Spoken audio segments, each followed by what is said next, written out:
गुरुवार लक्ष्मी नारायण का दिन होता है।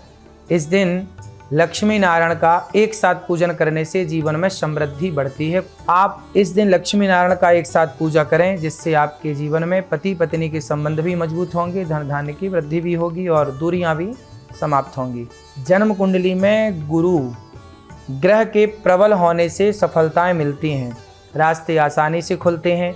अगर गुरु ग्रह को कमज़ोर करने वाले कार्य किए जाएं तो प्रमोशन होने में भी रुकावटें आ जाती हैं।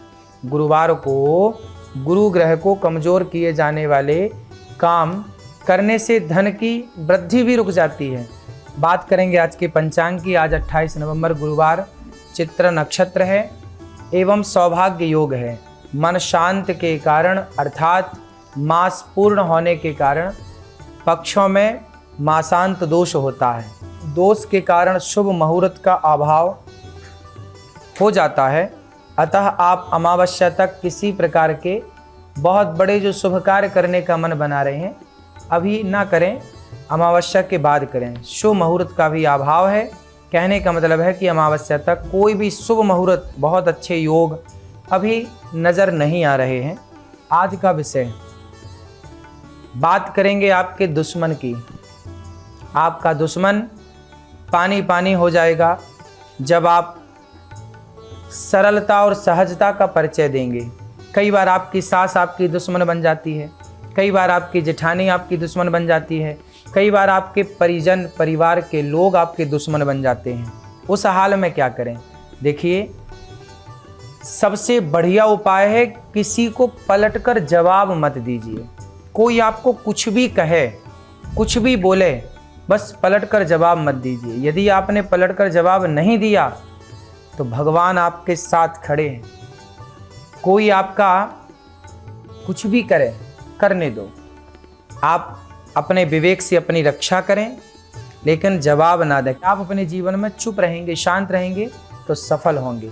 बात करेंगे आज के समाधान की। दुश्मनी को मिटाने वाला समाधान जो अचूक उपाय है, क्या है वो? यदि आपकी किसी से शत्रुता हो गई है तो उसे शत्रुता को मन से किस तरह निकालें और दोस्ती का भाव किस तरह से बनाएं, इसलिए हनुमान जी की आराधना करें, बजरंग बाण का पाठ करें। यदि आप ये सब करते हैं तो आपका शत्रु आपका मित्र बन सकता है। छुटकारा जल्दी हो जाएगा, आप सफल हो जाएंगे, अपने जीवन में बहुत आगे जाएंगे। आप देवी जी के भक्त हैं तो दुर्गा जी या बगलामुखी की आराधना कर सकते हैं और मन को शांत कर सकते हैं। बात करेंगे आज के वार्तालाप की। हिसार से दीपक जी का सवाल है, मैं हमेशा किसी का अच्छा करने जाता हूँ लेकिन बुरा हो जाता है, हमेशा अपयश मिलता है, क्या करूँ? अपयश इसलिए मिलता है कि आप यश की कामना करते हैं। आप किसी का भला तो करिए, पर कामना मत करिए ना कि मेरा अच्छा हो। जब आप किसी का भला करते हैं तो भला करके भूल जाइए। बस जब आप भला करके भूल जाएंगे आप, तो फिर उस भले को भगवान याद रखेंगे। और जब आप किसी का भला करते हैं ना, तो भगवान आपका भला करते हैं। जब आपको चाहिए कि मैंने इसका भला किया तो ये मेरा भला करे, नहीं, आप किसी का भला करते हैं तो व्यक्ति थोड़ी आपका भला करेगा। भगवान तो कर्मों का फल भगवान देंगे ना। आपने अच्छा कर्म किया है तो भगवान उसका फल देंगे। जब आप सबका भला करते हैं, भगवान आपका भला करते हैं। निश्चिंत रहिए, जो सबका भला करता है ना, उसका कभी बुरा नहीं हो सकता। भगवान सदा उसका भला ही करते हैं। राधे राधे। आज के संस्कार, शंख बजाने के लाभ। यदि आप शंख बजाते हैं तो निश्चित आपको श्वास की बीमारियों से राहत मिलेगी।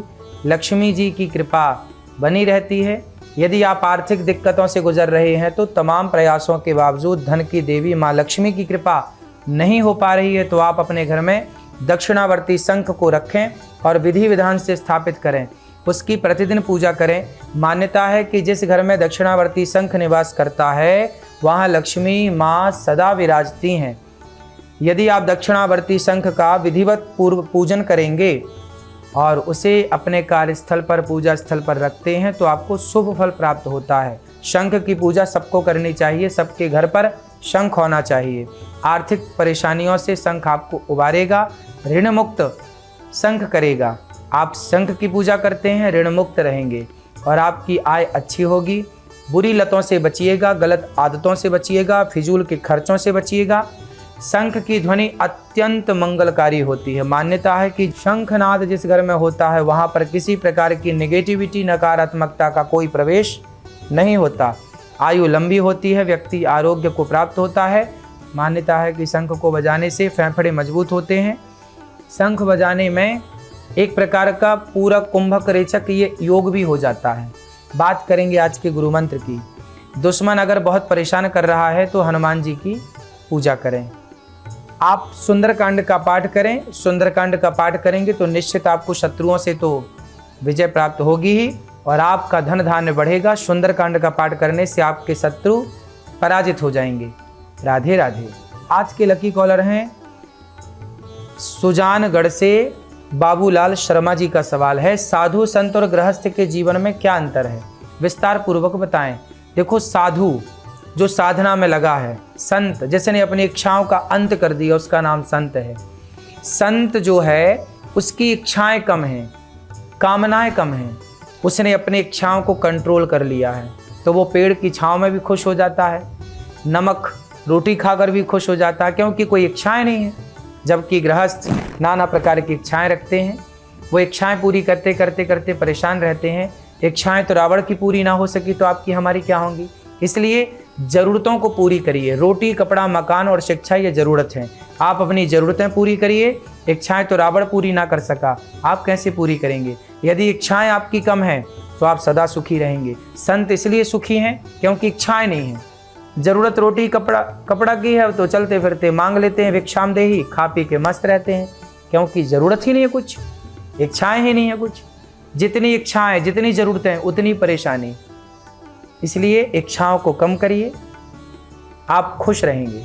जिसकी इच्छाएं ज़्यादा हैं वो बहुत परेशान है। राधे राधे।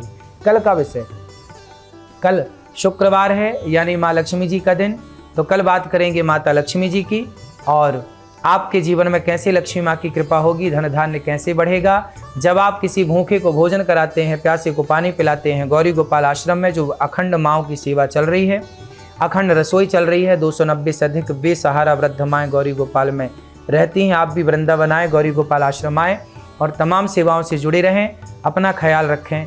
कल बात करेंगे माँ भगवती की, माँ लक्ष्मी को कैसे प्रसन्न करें।